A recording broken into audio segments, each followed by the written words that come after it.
I'm Cape Joel, and this is Comic Smack, the weekly comic book show where we take closer, more in-depth looks at the coolest and most happening comic book storylines. And on today's show, after a damn near incomprehensible 5-month-long wait, we are finally ready to talk about Karnak issue number 2. You waited long enough, so let's not wait another minute. Let's get into this comic, shall we? Alrighty then, so as the comic opens up, we are treated to a flashback of Karnak as a young child. Yeah, I wasn't expecting that either. It seems that his parents didn't want him going ahead with Teragenesis because it did something terrible to his brother, making it so he couldn't live outside the water. So yeah, only 2 issues in and they've dropped this huge bomb that the Karnak we always knew, the guy who could find the weakness and everything, turns out that wasn't an inhuman power. He could just kinda do that after years worth of training and study. Back in the present, Karnak continues on with his mission. Oh, I'm sorry, did you forget what his mission was? Well, I can't blame you, it's only been about 5 months.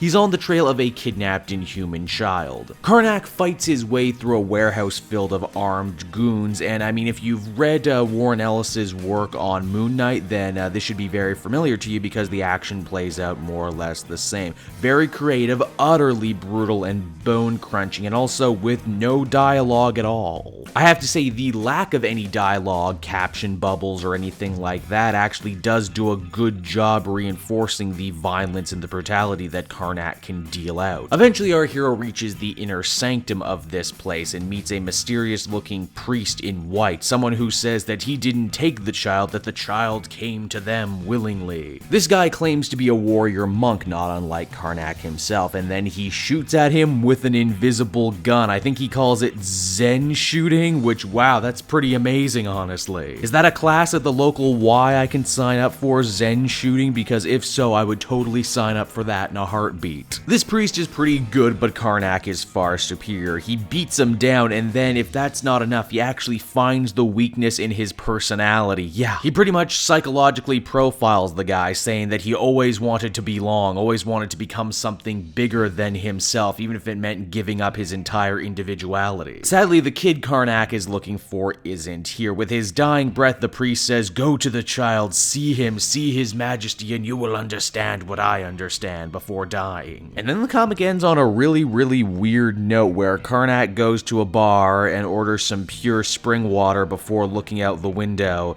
And again, there's no words here, and it's just over.